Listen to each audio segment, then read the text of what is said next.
Ndị be anyị kenekwanụ m unu. Asị m ka ụbọchị nketa mara na anyị na mma. Anyị si ka nke onye chikwelu ya zelụkwa. Anyị dịka o si dị, ihe a bụ Eastern News 24 ka anyị si were wetara ya bụ ozi. Unu je gị n'ugbu a n'iru akwụkwọ gbasata maka ya bụ ife na-ada na-akpọtụ na the old Eastern region ka anyị na-akpọ Biafra land, and ife na-eme na mba ụwa dị iche iche, and ife na-eme n'obodo a. Alright, ozi eji maka ya wee bịa bụ according to the Biafran activist weta ya bụ ozi as he quote. Breaking news: Nigeria in panic.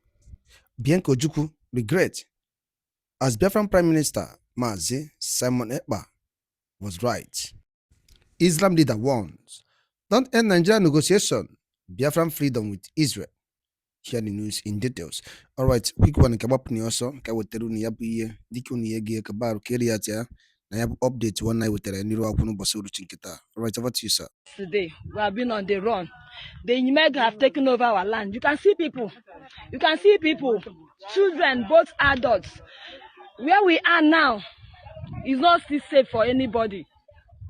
The whole community have gone out. Everywhere have been taken over. People should come to our rescue. Look at them. Nobody's in their house. Nobody's in their house. Everyone on the run. Look at the little children. Look at the little children. Look at everyone. People have been displaced, so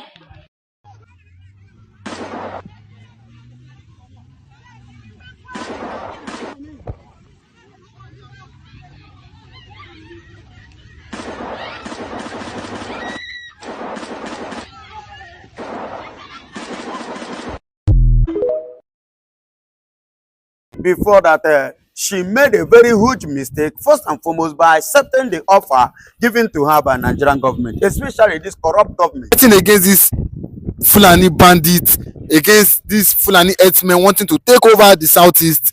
Now she's calling on the Israeli army and the government to come to the rescue. And we've seen the Israeli government finally agree to this and accept even ready to start off 40 different businesses in Nigeria just to help the people of the southeast, the middle belt, and the south. What is your take as regards this? Yeah, good morning, good afternoon, good evening, and good night, wherever you're watching us from.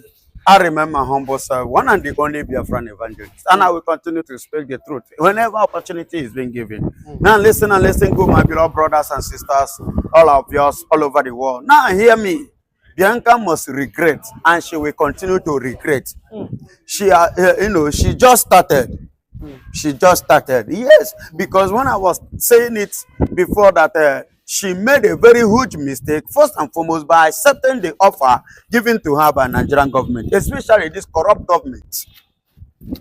It's a huge mistake ever in her life. But maybe she would have not gotten this type of opportunity. Listen to me and listen good. Her husband has made everything easier for her. I don't think that she lacks money. I don't think she lacks opportunities. You might not know. I don't think that she lacks anything in life, because God have used her husband to bless her immensely, even to give her a name which her father could not even give her. Do you know what it means? She would have been the one that supposed to be regarded as the mother of Biafra, but she has betrayed that. Yes, she has betrayed that by signing the contract, by admitting the employment, the appointment given to her by the criminal government called Nigeria, especially this Tinubu own, to betray her only brother, in person of Simon Ekpa. Why is she regretting now? She don't supposed to regret. You know, when I was saying it, people were like, what do you say? I said, don't worry. When the time comes, you know, when the time comes, she will regret it, and which she is regretting today. You can see what is happening there now. Even Nigeria now could not even, the government of Bola Ahmed Tinubu could not even, withstand what is on the ground today. They are begging up under the Nigerian have become a begging nation. Of which before, initially, Nigeria is one of the countries that people will beg to come, please come and help us. But now Nigeria is now begging people to come and help them. Imagine Nigeria throwing a letter, a kind of a plea of apology with Captain Ibrahim Traore. How did you manage the insecurity in your country? Please help us.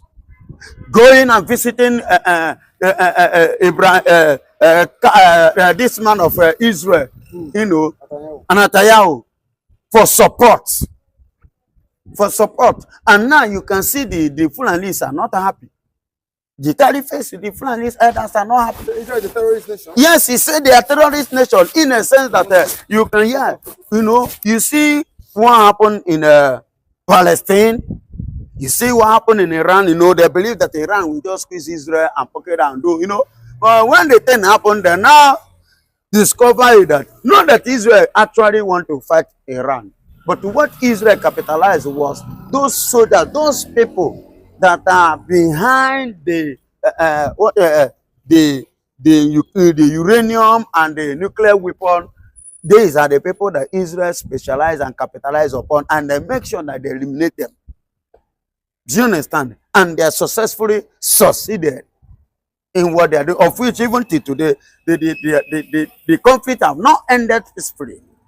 So they are seeing Israel as an enemy in their means. So whenever you mention Israel or you are dealing with Israel, it's at the same as dealing with their enemies. That is the way the Northerners are seeing it. You understand? And moreover, when you talk about the bandit, you talk about terrorism, you talk about this insecurity, who are the people that are causing insecurity? Who are the people that are the bandit? Who are the people terrorizing the country? Is it not the Fulanis?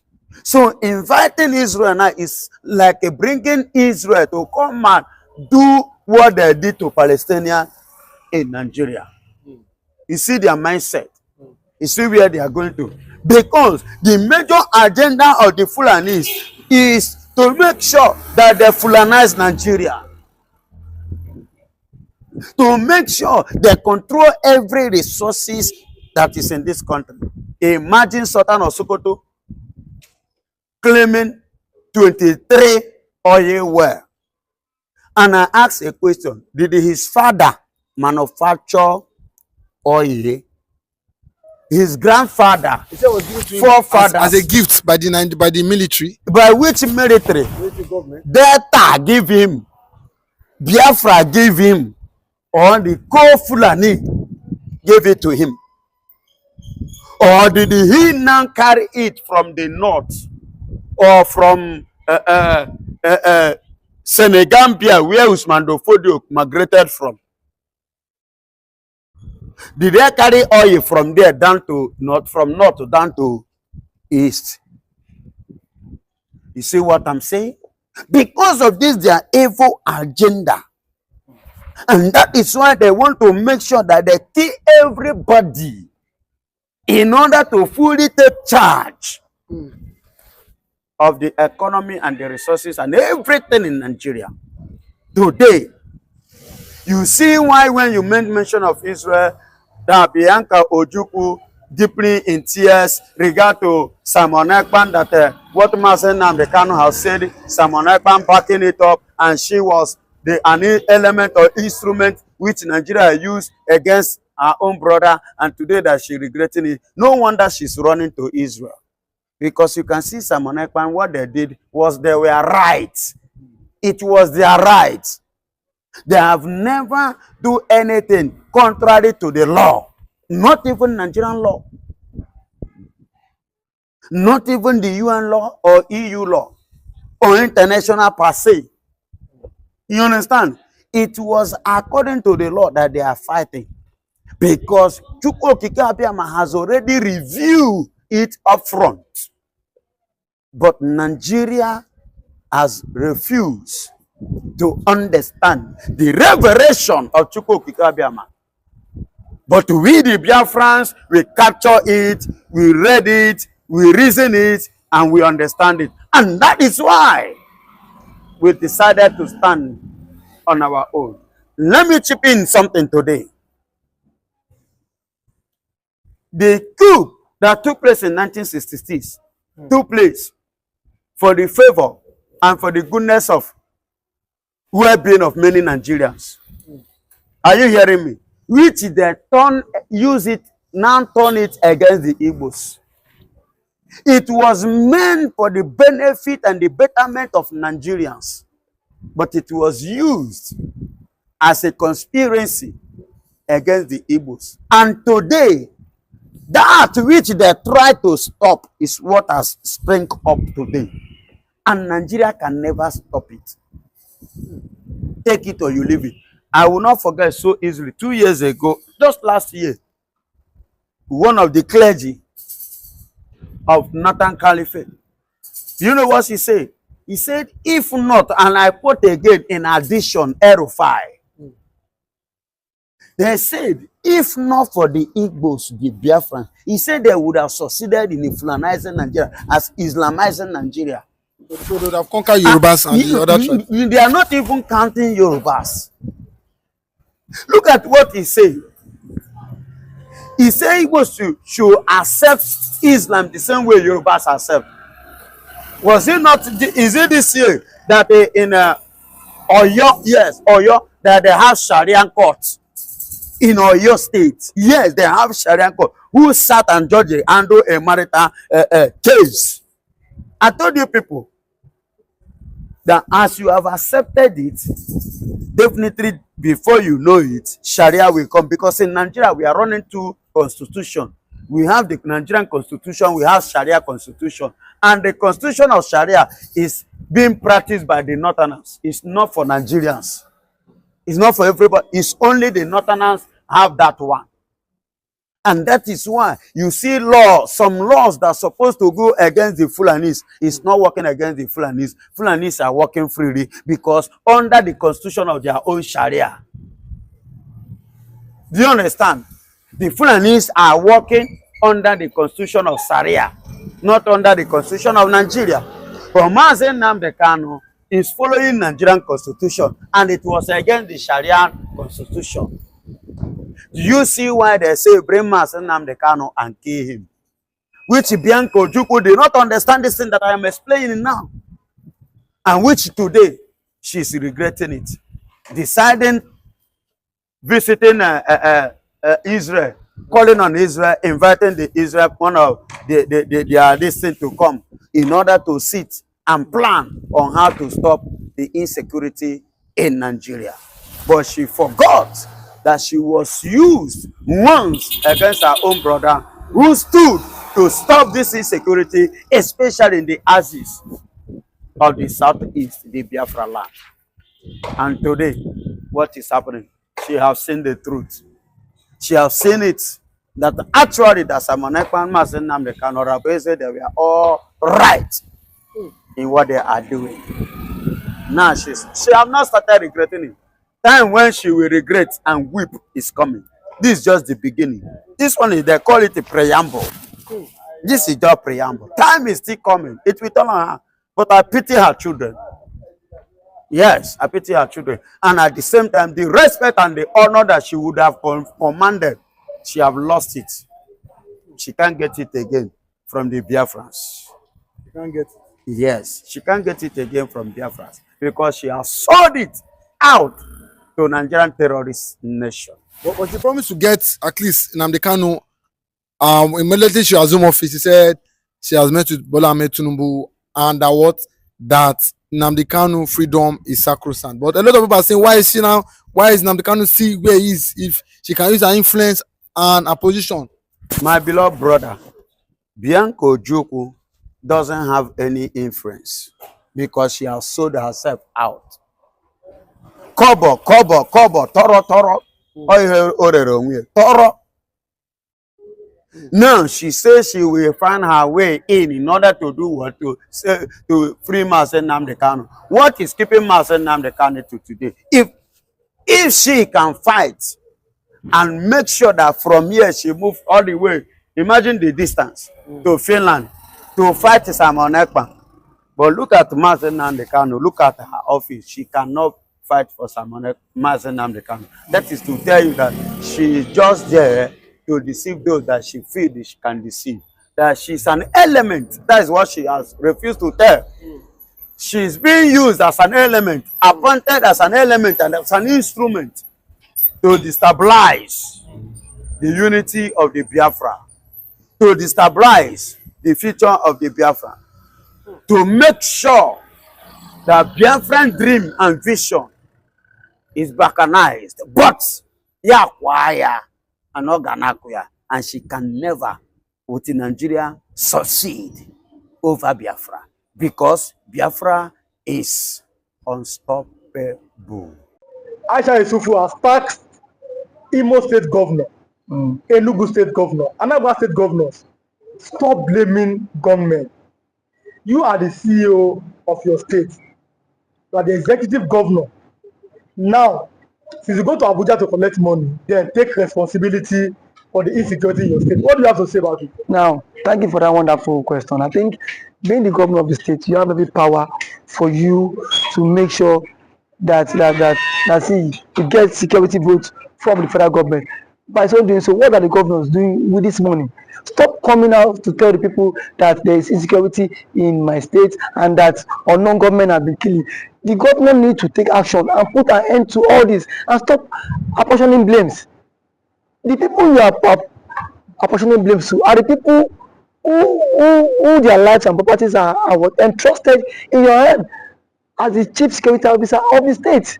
So for a governor to come and start telling people that see there is insecurity in my state, I think to me the governor need to stand up and then act now, because every now and then allocation is being shared for you, security vote is being given to you, and you have the mandate. The primary function of government is to protect life and property. Yes. So if you cannot protect life and property, then why are you the governor? But some have said that the governors have no power over the military. That it's only the president as the commander-in-chief of the armed forces. What do you have to say about that? The governor does not have power over the military.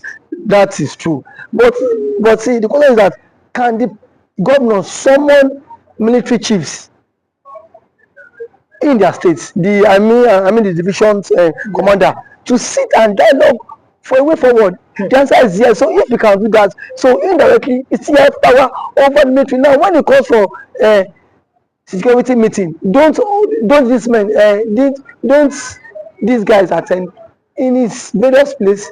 They do. So the president should not come and say that he does not have the governor should not come and say he does not have power.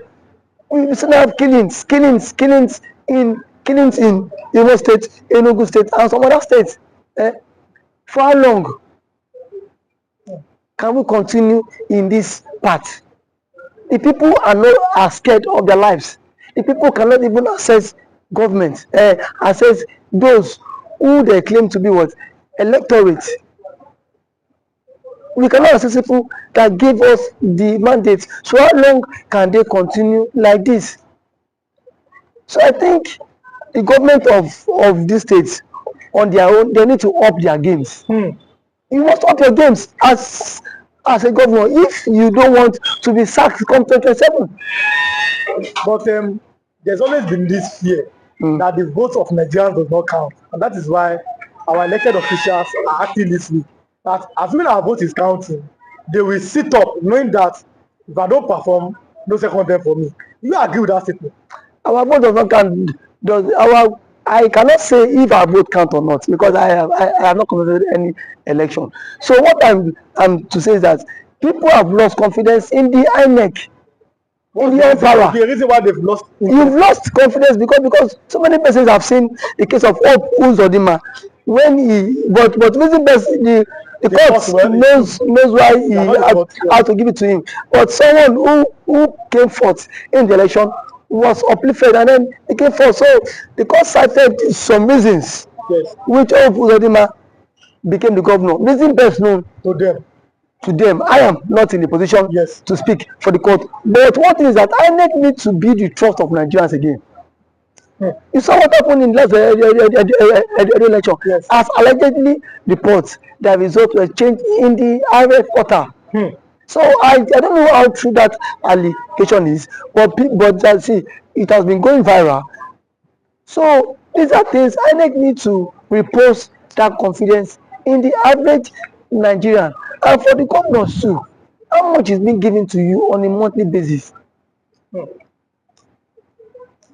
If you get money on a monthly basis, then why don't you make sure, that these people who gave you the mandate to protect them, you can as well protect them too? Because the people cannot always be be one-sided every time.